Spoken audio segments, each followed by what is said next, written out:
Hello everyone, welcome back to our channel Mission CAPF Hub. So this is Ankit Sharma back again with another video. So today we will be discussing on chapter 4 of class 9th NCERT, that is structure of the atom. तो देखिए इससे पहले chapters में हमने discuss किया था कि matters क्या होता है और उनकी प्रॉपर्टीज़ क्या होती है, और एटम के बारे में भी पढ़ा था हमने।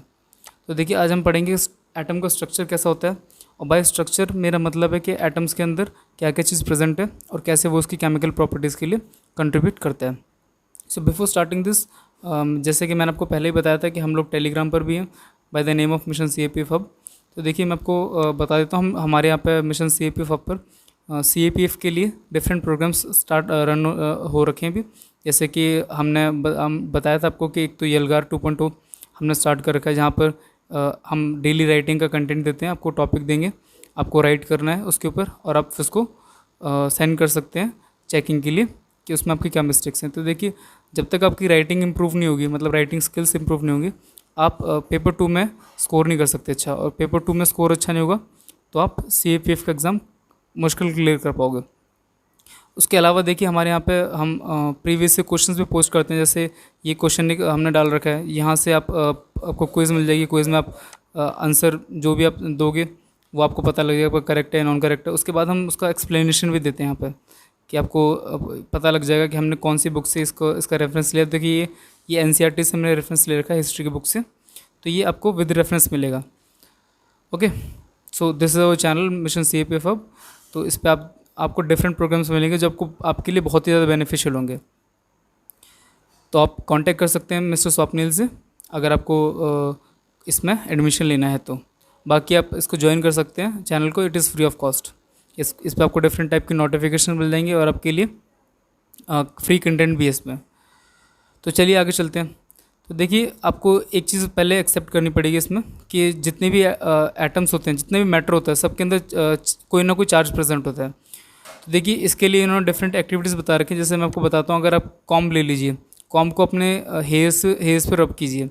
जब आप रब करोगे उसके बाद पेपर के पीसीस, अगर आप छोटे छोटे पेपर के पीसीस ले लीजिए, उनके पास लेके जाओगे तो वो पीसीस जो है वो उसकी तरफ खींचे चले जाएंगे, स्केल की तरफ। तो यहाँ से आपको एक बात क्या पता लगेगी, ये पता लगेगा कि आपको हेयर्स पर रब करने के बाद आपके स्केल के अंदर एक चार्ज आया और दूसरा चार्ज पेपर्स के अंदर पहले से प्रेजेंट था, जिसकी वजह से वो पेपर्स खींचे चले गए टुवर्ड्स द स्केल।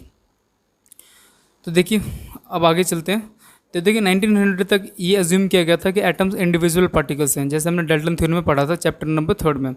अब देखिए जे थॉमसन ने ये बताया कि जो एटम्स है इंडिविजुअल नहीं है, उनके अंदर इलेक्ट्रॉन्स प्रेजेंट है। इलेक्ट्रॉन्स का मतलब होता है नेगेटिव चार्ज। ओके, याद रखिएगा इलेक्ट्रॉन्स के ऊपर हमेशा नेगेटिव चार्ज प्रेजेंट होता है। ओके, तो आपसे ये क्वेश्चन ये भी पूछा जा सकता है कि इलेक्ट्रॉन्स की डिस्कवरी किसने की थी। तो ये जे थॉमसन जी ने इसकी डिस्कवरी की थी। तो ये क्वेश्चन आपसे एफकेट SSC में पूछा जा सकता है। अब देखिए आगे चलते हैं। अब देखिए एटम को दिखाने के लिए कि एटम कैसा होता है, डिफरेंट मॉडल्स प्रपोज किए गए, जिसमें से फर्स्ट जो प्रोमिनेंट मॉडल था वो था Thomson model of an atom. Mister Thomson ने देखिए क्या अज्यूम किया कि जो एटम है, एटम दिखता है बिल्कुल प्लम पुडिंग की तरह। ओके, प्लम पुडिंग आपको पता है कैसी होती है, जो क्रिसमस पुडिंग मिलती है खाने के लिए, ठीक है, उसकी तरह होता है। अब जैसे आप वाटरमेलन भी मान सकते हो कि वाटरमेलन का जो आउटर सरफेस होता है वो जो ईडेबल होता है, बाकी उसके सीड्स उसके अंदर एम्बेडेड होते हैं। तो उन्होंने भी ऐसा माना कि जो आउटर सरफेस है वो पॉजिटिवली चार्ज है, और जो इनर सरफेसेस है, जो मतलब इलेक्ट्रॉन्स हैं, वो उसके अंदर एम्बेडेड है, मतलब कि उसके अंदर पहले से रखे हुए हैं, ठीक है। या फिर अगर उसका एग्जांपल ना लेना चाहो तो आप थर्ड एग्जांपल एक अनार का भी ले सकते हो, पोमेग्रेनेट का, कि ये जैसे आउटर सरफेस है, आप इसको पॉजिटिवली चार्ज मान सकते हो, और जिसके अंदर जो अनार है जो हम खाते हैं उसको आप नेगेटिव चार्ज मान सकते हो, ठीक है। तो देखिए अब इस मॉडल में दिक्कत क्या थी, इस मॉडल में ये दिक्कत थी कि आगे जाके जो डिस्कवरीज हुई प्रोटॉन्स और न्यूट्रॉन्स की, उसको ये एक्सप्लेन नहीं कर पाया अच्छे से। और थॉमसन ने ये भी माना था कि जितना अंदर नेगेटिव चार्ज है ना, उतना ही बाहर पॉजिटिव चार्ज है। तो देखिए अगर पॉजिटिव नेगेटिव इक्वल होता है तो वो कट आउट होकर न्यूट्रल हो जाता है। तो उसके थॉमसन के हिसाब से जो एटम का मॉडल था वो इलेक्ट्रिकली न्यूट्रल था, जो कि बिल्कुल रॉन्ग है। तो आपसे ये भी पूछा जा सकता है कि थॉमसन मॉडल के बारे में आपको चीज़ें दे देगा यूपीएससी और पूछ लेगा कि which of the following statement is not correct. तो देखिए उसके बाद जो एक प्रोमिनेंट मॉडल आया वो था Rutherford model of an atom. तो देखिए आपसे ना ये चीज़ पूछी जा सकती है। मैं आपको एक शॉर्ट पीवाईक्यू बता देता हूँ कि प्रोटॉन की डिस्कवरी किसने की थी। तो आपको इसमें आंसर स्ट्रेट अवे रदरफोर्ड लिखना है। एक क्वेश्चन यहाँ से भी था इसके स्ट्रक्चर से। देखिए यहाँ पे दे रखा है कि जो ये मिस्टर थॉमसन थे उन्होंने इसके मॉडल को, एटम के मॉडल को किससे कंपेयर किया था। तो यहाँ पे देखिए दे रखा है क्रिसमस पुडिंग। तो देखिए इससे भी कोई बच्चा सोचेगा कि क्वेश्चन तो आ ही नहीं सकता। अब देखिए यहाँ पे सीधे क्वेश्चन दे रखा है plum pudding model for an atom was proposed by, answer है जी थॉमसन। तो देखिए ये क्वेश्चन कोई भी बच्चा एक्सपेक्ट नहीं कर सकता था, पर ये एनसीईआरटी से स्ट्रेट अवे क्वेश्चन आ रखा है। तो आप यहाँ से समझ सकते हो कि एनसीईआरटी कितनी फेवरेट है यूपीएससी की। आप कोई भी एग्ज़ाम ले लीजिए, बेस सबका एनसीईआरटी ही है। अब मिस्टर रदरफोर्ड ने क्या किया, मिस्टर रदरफोर्ड ने अल्फ़ा पार्टिकल्स लिए। अब अल्फ़ा पार्टिकल्स क्या होते हैं, ये पॉजिटिवली चार्ज पार्टिकल्स होते हैं जिनके अंदर पॉजिटिव चार्ज होता है। अब इसने चूज़ किया गोल्ड फॉइल को, ठीक है। इसने क्या किया कि सामने एक गोल्ड फॉइल रखी, यहाँ से कैनलरी ली। कैनलरी क्या होता है, जिसके अंदर से अल्फ़ा पार्टिकल्स निकलते हैं, और इनको ऐसे आगे इसमें से अल्फ़ा पार्टिकल्स को आगे से निकाला। तो इसकी वजह से क्या हुआ कि इस गोल्ड फॉइल के अंदर आपको पता है कि एटम है, उसके अंदर पॉजिटिव चार्ज भी है, नेगेटिव चार्ज भी है। तो ये कैनलरीज के अंदर पॉजिटिव चार्ज है। तो आपको पता है पॉजिटिव पॉजिटिव एक दूसरे को रिपेल करता है और पॉजिटिव नेगेटिव एक दूसरे को अट्रैक्ट करता है। तो ये पॉजिटिव चार्ज है, जहाँ भी पॉजिटिव चार्ज होगा वहाँ क्या होगा कि इसका पॉजिटिव चार्ज उसको रिपेल करेगा और रे वापस चली जाएगी, और जहाँ नेगेटिव चार्ज होगा वो उसको अट्रैक्ट करेगा और रे उसको एब्जॉर्ब कर लेगी। ओके, तो सेम इस केस में भी ऐसा ही हुआ। आप देख सकते हो कि अल्फ़ा पार्टिकल्स थे, ये देखिए जहाँ पे एम्प्टी स्पेसेस थे वहाँ से पास कर गए, और जहाँ पॉजिटिव था, पॉजिटिव चार्ज था, वहाँ से वापस हो गए। तो इस एक्सपेरिमेंट से एक तो उनको एक बात का इन्होंने ये डिस्कवरी की कि एटम के अंदर पॉजिटिव चार्ज भी होता है, और जहाँ पॉजिटिव चार्ज होता है वहाँ से जो अल्फ़ा रेज थी वो सारी बाउंस बैक कर गई थी। अब देखिए इनके एक्सपेरिमेंट में जो सबसे ज़्यादा चीज़ इम्पोर्टेंट थी वो ये थी कि एक जगह पर जो रेज थी वो 180 डिग्री पे वापस आ रही थी। जैसे मैं आपको दिखाता हूँ, यहाँ पर देखिए ये 180 डिग्री पे रे वापस आई है। तो इसका मतलब क्या है, इसका मतलब ये है कि जहाँ वो टकराई वहाँ पे high amount of positive charge था। तो उसने रदरफोर्ड ने माना कि ये उसका सेंटर है, और सेंटर में जो पॉजिटिव चार्ज है वो सारा क्या है, एम्बेडेड है। ओके, उन्होंने मान के चला कि पॉजिटिव चार्ज सारा का सारा बीच में सेंटर मोस्ट पार्ट, जिसको उन्होंने न्यूक्लियस का नाम दिया। ओके, उन्होंने न्यूक्लियस का नाम दिया उसको, और उन्होंने बोला कि उसके अंदर सारा पॉजिटिव चार्ज एम्बेडेड है। उन्होंने ये भी मान के चला कि इलेक्ट्रॉन्स जो हैं वो रिवॉल्व करते हैं न्यूक्लियस के अराउंड। तो देखिए यहाँ से एक ही फ़ायदा तो हुआ कि ये पॉजिटिव प्रोटॉन्स की डिस्कवरी हो गई, रदरफोर्ड ने प्रोटॉन्स को डिस्कवर कर लिया। बट यहाँ से एक चीज़ की आंसर नहीं मिल पाया हमें कि अगर इलेक्ट्रॉन्स रिवॉल्व कर रहे हैं प्रोटॉन्स के चारों तरफ, न्यूक्लियर के चारों तरफ, तो आपको पता है कि जब कोई चीज़ आप सर्कुलर मोशन में हो, जब भी आप सर्कुलर मोशन में आओगे तो आप अपने आप एक्सेलरेट करोगे, मतलब आपकी टाइम के साथ साथ स्पीड बढ़ेगी। तो देखिए अगर इलेक्ट्रॉन्स एक्सेलरेट कर रहे हैं तो एक्सेलरेट करते टाइम क्या होगा, वो एनर्जी भी लूज़ करेंगे। जब एनर्जी लूज़ करेंगे तो वो प्रोटॉन्स के अंदर एनर्जी उतनी है, इलेक्ट्रॉन्स के अंदर कम हो जाएगी, तो प्रोटॉन्स इलेक्ट्रॉन्स को अपनी तरफ खींचेंगे, और इन दी एंड क्या होगा कि सारे इलेक्ट्रॉन्स प्रोटॉन के अंदर जाके ख़त्म हो जाएंगे।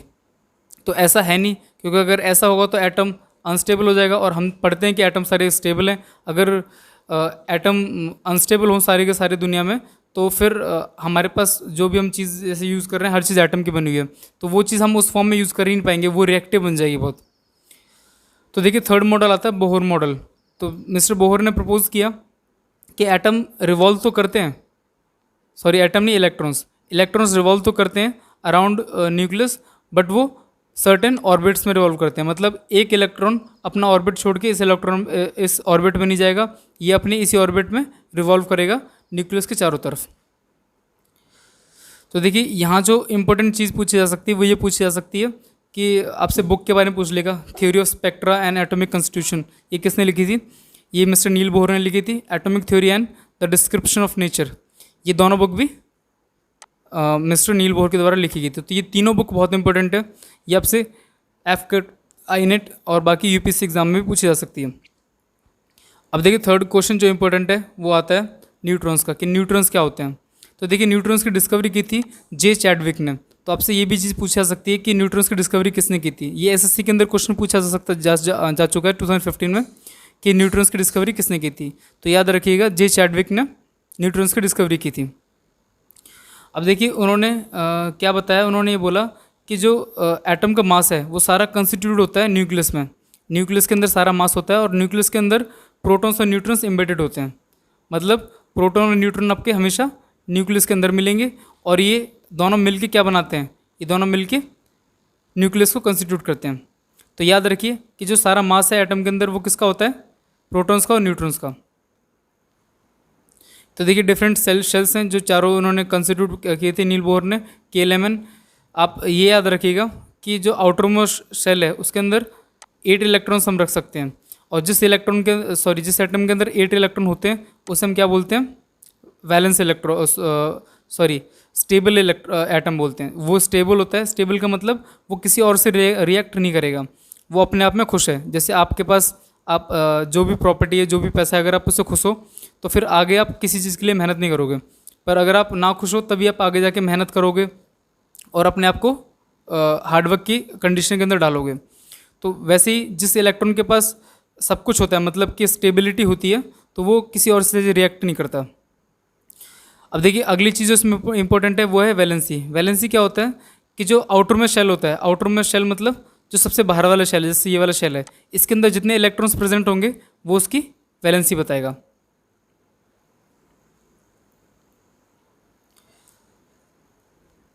तो देखिए मैं आपको बता देता हूँ कि जो हाईएस्ट वैलेंसी हो सकती है वो हो सकती है 4 के ऊपर वैलेंसी नहीं होती। अगर वैलेंसी मान लो किसी भी इलेक्ट्रॉन के 4 के ऊपर है तो हम क्या करते हैं, उसको सब्ट्रैक्ट कर देते हैं 8 से। जैसे कि क्लोरीन की वैलेंसी, क्लोरीन देखिए यहाँ पे क्लोरीन दे रखा है, उसका एटॉमिक नंबर 17 है, उसकी वैलेंसी है 7।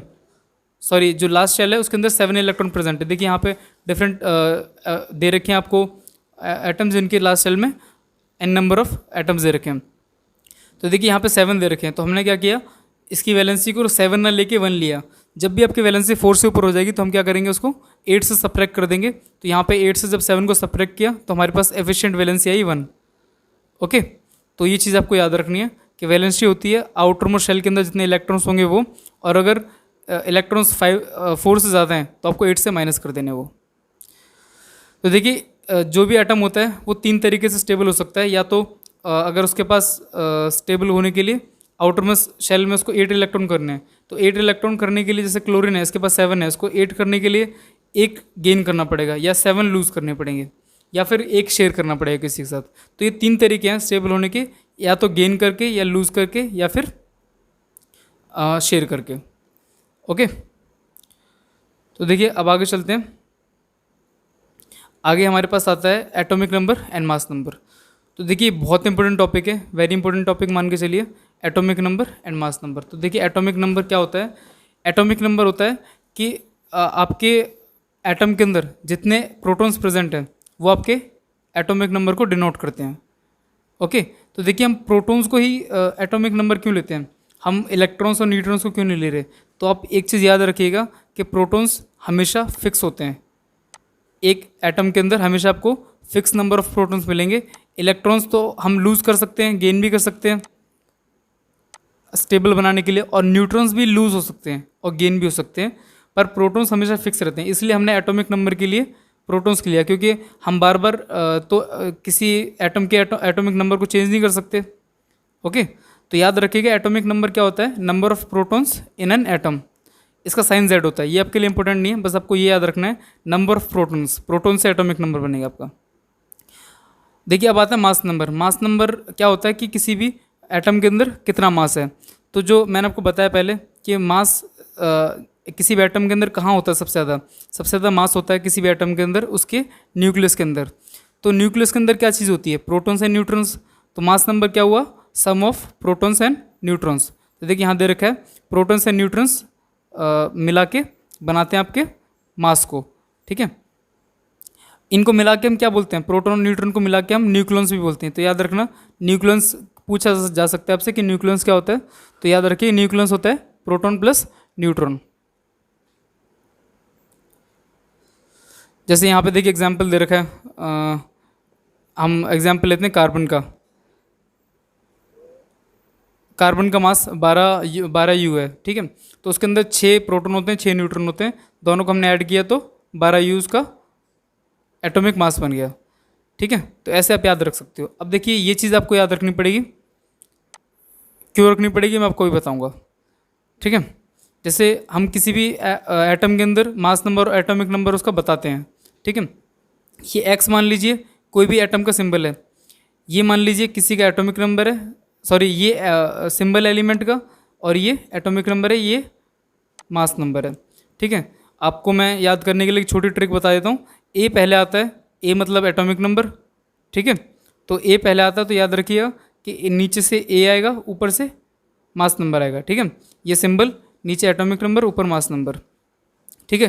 तो ये याद रखिएगा। जैसे कि यहाँ एग्जाम्पल दे रखा है नाइट्रोजन का, नाइट्रोजन 714 मतलब 7 उसका एटॉमिक नंबर है, 14 उसका मास नंबर है। तो देखिए अब इसी की बेस पे मैं आपको प्रीवियस से क्वेश्चन बताता हूँ।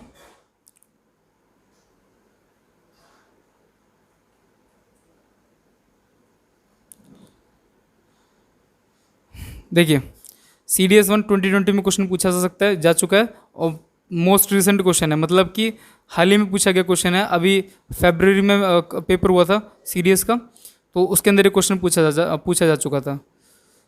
सॉरी आप अभी ये क्वेश्चन मैं आपको एक टॉपिक और कराता हूँ, उसके बाद आप अटैम्प्ट कर पाओगे क्वेश्चन ये, अभी शायद ना कर पाओ आप। ठीक है। देखिए तो आप ये क्वेश्चन कर सकते हो, CDS1 2020 में ये भी पूछा गया था। ये हमारा रदरफोर्ड मॉडल से लिया गया question. Scattering of alpha particle by thin gold foil suggest the presence of. अब देखिए स्कैटरिंग का मतलब हमने पहले ही पढ़ रखा है, मतलब पास ऑन कर जाना, ठीक है। अगर अल्फा पार्टिकल्स स्कैटर कर रहे हैं, ठीक है, मतलब फैल रहे हैं, ठीक है। जैसे कि ये आपका न्यूक्लियस है, यहाँ से अल्फा पार्टिकल्स आ रहे हैं, वो ऐसे फैल जा रहे हैं, ठीक है। स्कैटर करना, आपको हमने स्कैटरिंग ऑफ लाइट पढ़ा था ना, मतलब लाइट जब फैल जाती है तो उसे उस प्रोसेस को हम स्कैटरिंग बोलते हैं। तो जब गोल्ड फॉइल अल्फा पार्टिकल को स्कैटर कर देती है, मतलब फैला देती है, तो इससे हमें देखिए क्या पता लगता है कि किस चीज़ की प्रेजेंस को दिखा रहा है वो। तो देखिए यहाँ से हमें पता लगता है कि उसके जो एटम है उसके सेंटर में, मतलब उसके न्यूक्लियस में पॉजिटिवली चार्ज पार्टिकल्स प्रेजेंट है। क्योंकि देखिए जब सेंटर में पॉजिटिव चार्ज प्रेजेंट होगा, जैसे यहाँ पे पॉजिटिव चार्ज प्रेजेंट है, मैंने आपको बताया था पॉजिटिव पॉजिटिव रिपेल करते हैं, और alpha particles positive in nature होते हैं। तो जब देखिए इसके पास पॉजिटिव चार्ज आएगा, तो पॉजिटिव चार्ज जो न्यूक्लियस के अंदर है और अल्फा रेज के अंदर है, ये एक दूसरे को रिपेल करेगा। तो ये न्यूक्लियस का पॉजिटिव चार्ज इसको अपने से दूर धकेलेगा, तो ये दूसरी तरफ डिफ्लेक्ट हो जाएगा। तो इसी वजह से ये डिफ्लेक्शन चल जाता है। तो देखिए इसी टाइप के क्वेश्चंस आपको हमारे टेलीग्राम चैनल्स पर भी मिल जाएंगे। हम इसी टाइप के क्वेश्चंस फ्रेम करते हैं, और फ्रेम करके आपको देखिए जैसे हमने ये क्वेश्चन फ्रेम कर रखा है और इसमें आपको NCERT रेफरेंस दे रखा है। तो आपको देखिए इससे फ़ायदा ये हो जाएगा कि जब भी आप पढ़ोगे, पढ़ने के बाद आप अपने आप को टेस्ट करना चाहते हो कि आप जो चैप्टर रीड किया या फिर जो मैंने आपको पढ़ाया उसमें आपने कितना एफिशिएंटली गेन किए चीज़ों को, तो आप यहाँ पे चेक कर सकते हैं। आपको डिफरेंट टाइप ऑफ क्विज मिल जाएगी।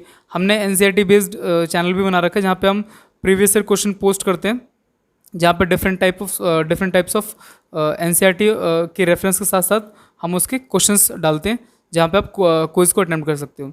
उसके साथ साथ देखिए हमने करंट अफेयर्स भी डाल रखे हैं यहाँ पे, ठीक है। जैसे ये एक करंट अफेयर है, तो ये एक बहुत ही मेजर करंट अफेयर है। यहाँ पे हम सिर्फ UPSC से रिलेटेड करंट अफेयर डालते हैं, तो वो भी आपके लिए बहुत बेनिफिशियल रहेगा। देखिए नेक्स्ट टॉपिक आता है आइसोटोप्स। तो आइसोटोप्स बहुत ही ज़्यादा इंपॉर्टेंट टॉपिक है, ठीक है। क्यों इंपॉर्टेंट है मैं आपको अभी बताता हूँ। तो सबसे पहले बताता हूँ मैं आपको आइसोटोप्स होता क्या है।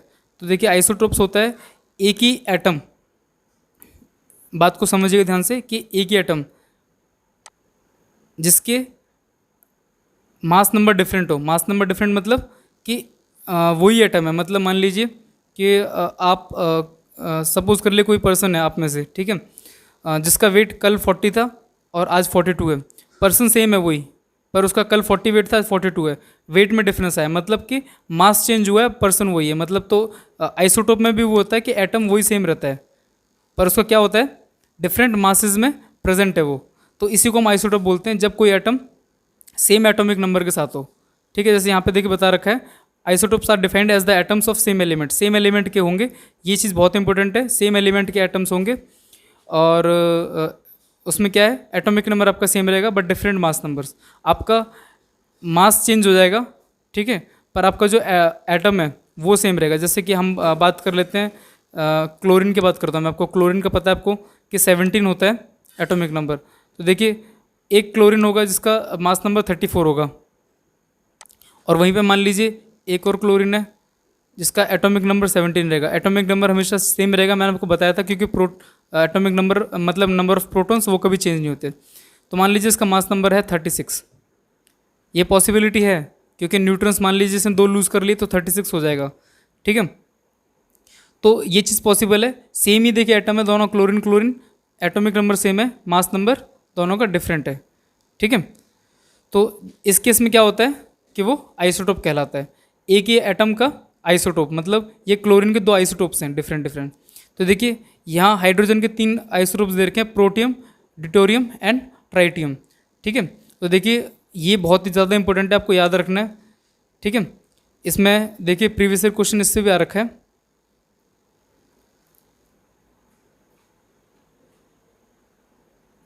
देखिए which of the following statements is not correct, CDS 1 में पूछा गया था 2015 में। तो इसमें से बताना है में कौन सी स्टेटमेंट गलत है। तो हाइड्रोजन इज़ एन एलिमेंट, ये तो सही है, बिल्कुल कोई गलती नहीं इसमें। Hydrogen is the lightest element, ये भी सही है, फर्स्ट इसका एटॉमिक नंबर 1 है। हाइड्रोजन हैज़ नो आइसोटोप्स, तो ऐसा है क्या, देखिए अभी हमने क्या पढ़ा, hydrogen atom has 3 isotopes, 3 isotope है, और इन्होंने क्या बोला कि उसका कोई आइसोटोप नहीं है, तो ये स्टेटमेंट गलत हो गई यहीं कहीं। ठीक है, तो देखिए छोटी छोटी चीज़ें बहुत इंपॉर्टेंट क्वेश्चन बना देते हैं, फ्रेम कर देते हैं, तो इसलिए आपको NCERT ध्यान से पढ़ना बहुत ज़रूरी है। ध्यान से पढ़िए तभी आप सॉल्व कर पाओगे। अब देखिए एप्लीकेशंस क्या क्या होती हैं आइसोटोप्स की, मतलब आइसोटोप्स कहाँ कहाँ पर यूज़ होते हैं। तो देखिए यूरेनियम का आइसोटोप हम यूज़ करते हैं न्यूक्लियर रिएक्टर्स में, और कोबाल्ट का आइसोटोप यूज़ करते हैं कैंसर के ट्रीटमेंट में, आयोडीन का आइसोटोप यूज़ करते हैं हम गोइटर के ट्रीटमेंट में। तो देखिए इसी पर मैं आपको एक प्रीवियस ईयर क्वेश्चन दिखाता हूँ। देखिए इन्होंने बोल रखा है कि match the following with correct options. ठीक है, तो देखिए अभी हमने पढ़ा कोबाल्ट को हम किसके लिए ट्रीट करते हैं, कैंसर के ट्रीटमेंट के लिए यूज़ करते हैं, आयोडीन को ट्रीटमेंट गोइटर के ट्रीटमेंट के लिए, यूरेनियम हमने पढ़ा था अभी किसके लिए, फ्यूल इन न्यूक्लियर रिएक्टर, बचा हुआ कार्बन है, कार्बन आ जाएंगे calculation of age of the earth. तो ये आपने इंटेलिजेंट स्मार्ट एलिमिनेशन टेक्निक से कर लिया। अब देखिए स्मार्ट एलिमिनेशन टेक्निक से आपने ये सॉल्व कर लिया, ठीक है, बट ये बनती कैसे है, ये बनती है रेगुलर प्रैक्टिस से, अच्छी अंडरस्टैंडिंग से। इसके अलावा देखिए हम आपको हमारे जो चैनल है टेलीग्राम का, यहाँ भी इंटेलिजेंट आपको elimination technique Swapnil sir share करते हैं, जहाँ पे आपको बताया जाता है कि अगर आपको क्वेश्चंस नहीं पता, मान लिया आपको क्वेश्चन 50-50 पता है, तब भी आप उस केस में क्वेश्चन को कर सकते हैं। जैसे देखिए ये इंटेलिजेंट एलिमिनेशन टेक्निक कर रखी है इन्होंने NCERT की। तो देखिए यहाँ पे आपको दो ऑप्शंस पता थे, 2 नहीं पता थे, तो बाकी 2 आपको आप इंटेलिजेंट एलिमिनेशन टेक्निक से एलिमिनेट करके आप near to right question, near to right answer जा सकते हो। ओके, तो आपको देखिए बहुत बेनिफिट होने वाला है अगर आप हमारा चैनल ज्वाइन करते हैं। ठीक है, तो आप टेलीग्राम चैनल पे हमें आके ज्वाइन कर सकते हैं, आपके लिए बहुत बेनिफिशियल रहेगा। अब देखिए नेक्स्ट टॉपिक है आइसोबार्स। तो देखिए आइसोटोप्स मैं आपको फिर से बता देता हूँ, आइसोटोप्स होते हैं सेम एलिमेंट, सेम एलिमेंट के एटम्स होंगे, एटॉमिक नंबर वही रहेगा, मास नंबर चेंज हो जाएगा। आइसोबार्स में क्या होता है, आइसोबार में होता है कि 2 एटम्स, ठीक है, बट वो दोनों एटम्स क्या होंगे, डिफरेंट एलिमेंट्स होंगे। यहाँ याद रखने वाली चीज़ है, डिफरेंट एलिमेंट्स के एटम्स होंगे, एटॉमिक नंबर भी डिफरेंट होगा। अगर देखिए 2 एलिमेंट्स हैं, एक मान लिया हाइड्रोजन है और एक मान लीजिए कार्बन है, तो दोनों का आपको पता है एटॉमिक नंबर डिफरेंट है, इसका 1 है इसका 6 है। ठीक है, तो एटॉमिक नंबर तो पक्का डिफरेंट हो गया होगा, पर 2 ऐसे एटम्स जिनका एटॉमिक नंबर डिफरेंट हो पर मास नंबर सेम हो, उन्हें हम आइसोबार्स बोलते हैं। ठीक है, तो आप इस चीज़ के देखिए, आप इस चीज़ से मैं आपको एक और प्रीवियस क्वेश्चन दिखाता हूँ। This is very recent question, 2020 CDS में पूछा गया था कि इसमें से कौन सा आइसोबार्स है। तो देखिए मैंने आपको क्या बताया था, नीचे वाला एटॉमिक नंबर होता है, ऊपर वाला मास नंबर होता है। और आइसोबार में मैंने आपको क्या बताया कि आइसोबार क्या होता है, आइसोबार होता है जिसके सेम आपको मास नंबर मिले पर डिफरेंट एटॉमिक नंबर हो। एटॉमिक नंबर डिफरेंट होना चाहिए, दो डिफरेंट एटम होना चाहिए। सेम एटम होंगे तो वो आइसोबार्स नहीं बन सकते, डिफरेंट एटम्स होने चाहिए और उनका मास नंबर सेम होना चाहिए। तो देखो ये भी हाइड्रोजन, ये भी हाइड्रोजन, तो ये तो आइसोटोप हो गए, तो पहली बात गलत हो गई। हमें क्या चाहिए, हमें डिफरेंट एलिमेंट चाहिए। यहाँ भी देखो सेम, यहाँ भी सेम। तो इसको तो मुझे मतलब दिमाग भी नहीं लगाना पड़ा, मैंने डायरेक्टली सॉल्व कर दिया इसको कि डिफरेंट एलिमेंट चाहिए। तो डिफरेंट एलिमेंट मेरे सिर्फ डी ऑप्शन में थे, तो मेरा डी ऑप्शन सही हो गया। ठीक है, बाकी आप चेक करना चाहो तो ऐसे भी चेक कर सकते हो कि डिफरेंट एलिमेंट मिल गया, ये आर्गन है, ये आपका कैल्शियम है। ठीक है, आपका ये 18 है, मतलब एटॉमिक नंबर इसका 18 है और इसका 20 है। ठीक है, मास नंबर 40। तो देखिए जिसका मास नंबर सेम हो, एटॉमिक नंबर डिफरेंट हो, वो आइसोबार कहलाएगा। ठीक है, तो देखिए इससे रिलेटेड शायद एक प्रीवियस क्वेश्चन और है, मैं बता देता हूँ आपको कि which of the following statement is not correct, जिस इनमें से कौन सी स्टेटमेंट रॉन्ग है, हमें वो बताना है। ये भी देखिए बहुत रिसेंट क्वेश्चन है, CDS 2019 में पूछा गया, जो कि पेपर अक्टूबर नवंबर के बीच में कंडक्ट हुआ था। तो देखिए फर्स्ट आपके स्टेटमेंट है, elements are defined by the number of proton they possess. तो देखिए हमने भी पढ़ा था कि एलिमेंट के अंदर जो एटॉमिक नंबर होगा वो उसके प्रोटॉन्स के ऊपर डिपेंड करेगा, तो पहला ऑप्शन सही हो गया। Isobars are atoms having the same atomic number but different mass number. तो देखिए क्या बोल रहे हैं, आइसोबार वो एटम है जिनके पास सेम एटॉमिक नंबर हो, डिफरेंट मास नंबर हो। तो ये तो भाई सब स्टेटमेंट गलत हो गई। क्यों गलत हो गई, क्योंकि अभी हमने क्या पढ़ा कि आइसोबार्स वो एटम्स होते हैं जिनका एटॉमिक नंबर डिफरेंट हो, डिफरेंट एलिमेंट्स हो, पर मास नंबर उनका सेम हो। पर यहाँ पे तो इन्होंने उल्टी स्टेटमेंट दे रखी है, so this is wrong statement. Okay, so you can directly eliminate this option. Okay, moving forward, देखिए यहाँ बोल रखा है उन्होंने, देर आर 2 एलिमेंट्स, कैल्शियम जिसका एटॉमिक नंबर 20 है, आर्गन जिसका एटॉमिक नंबर 18 है, the mass number of both the elements is 40। तो देखिए पूछ रहा है कि क्या है वो, तो यहाँ से अभी आपने पढ़ लिया तो आपको ज़्यादा मेहनत मशक्क़त करने की ज़रूरत नहीं है। You can straight away answer this question कि अगर 2 एलिमेंट्स हैं, उनके एटम्स एटॉमिक नंबर डिफरेंट है, मतलब 2 डिफरेंट एलिमेंट्स हैं। अगर 2 डिफरेंट एलिमेंट है, मास नंबर सेम है, तो भाई साहब वो सीधे क्या होंगे, आपके आइसो बार्स। ओके, वो आइसो बार्स होंगे, क्योंकि उनका क्या है, एटम्स डिफरेंट हैं। देखिए क्योंकि एक कैल्शियम है, एक आर्गन है, जब आपके डिफरेंट एटम्स हो जाएंगे और मास नंबर सेम रहेगा, तो sorry we are getting confuse in this. अगर आपके एटम्स डिफरेंट है, ठीक है, और आपके एलिमेंट्स भी डिफरेंट है पर उनका मास नंबर सेम है, तो वो आइसोबार्स होंगे। हाँ ठीक है, तो आपका ऑप्शन क्या हो जाएगा इसमें सही, आपका ऑप्शन सी सही हो जाएगा इसमें। तो देखिए हमने सारे क्वेश्चंस इसमें कवर कर लिए इस चैप्टर से। तो देखिए छोटे छोटे चैप्टर से भी कितने ज़्यादा इंपॉर्टेंट प्रीवियस ईयर क्वेश्चन बन जाते हैं, जो कि आपके लिए आगे जाके बहुत हेल्पफुल बन सकते हैं। सो देखिए guys, we are putting in lot of hard work for this series.